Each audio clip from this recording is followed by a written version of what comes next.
Giant's Tale. Hello, I'm George the Giant. Morning, noon, and night. I used to eat nothing but sheep. I was sick of sheep, even in my dreams. One day, out in my yard, I met a funny little man. He was littler than most. I was holding some beans in my hand at the time. I was thinking of starting a vegetable garden. Those are some fine looking beans, he said. Thanks, I said. If you give me those beans, said the man, I'll give you a special goose. What's so special about her? I asked. Wait and see, said the man. But know this, George, she'll cure you of sheep. He knew my name. I'd had it with sheep. I traded the beans for that goose and returned to the castle. I set her on the kitchen table. Now, goose, I said, do your stuff. The goose just looked at me. Pretty please, I said. Nothing.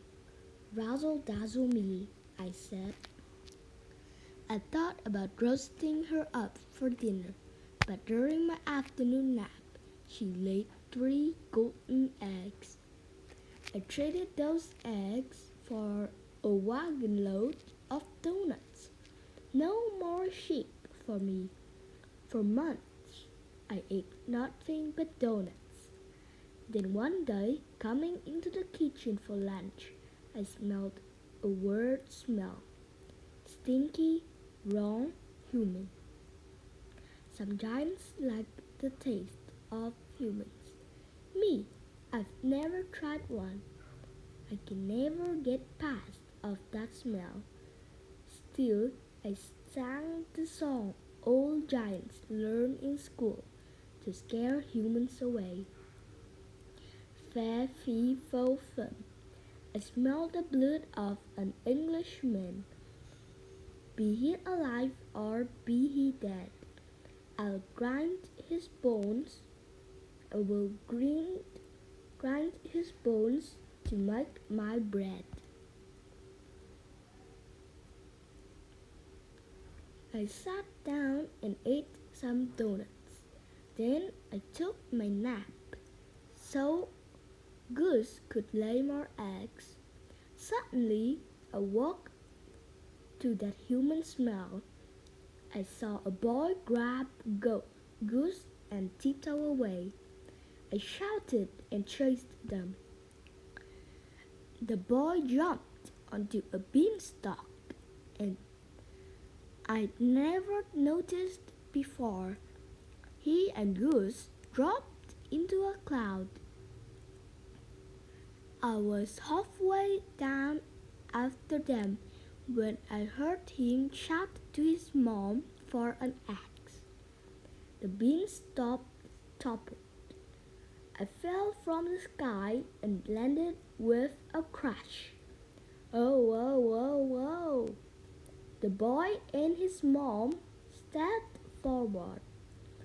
He argued a bit. His mom looked from me to Goose to the boy Jack and back again. I looked at my leg. It was broken. I can fix your leg, Jack's mom said at last. But you'll have to stay here until it heals. Then what? I said. How do I get back to our castle? Jack pulled a bean from his pocket. It looked just like the ones I traded to that funny little man. Fine, I grumbled. That first night, they didn't know what to feed me. Anything but sheep, I said, or donuts.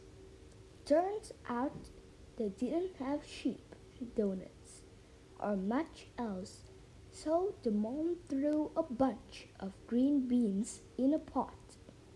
She cooked up the best soup I ever tasted. For the next 6 weeks, Jack took Goose's eggs to market almost every day. He brought home a bunch of different fruits. Jack's mom cooked and cooked. By the time my leg was healed, I'd had some of the best meals of my life. Now, Goose and I are back at the castle, but Jack's mom is teaching me how to cook. When we visit, Goose always lays them a golden egg, and when we visit down to dinner, we all enjoy a bowl of green bean soup.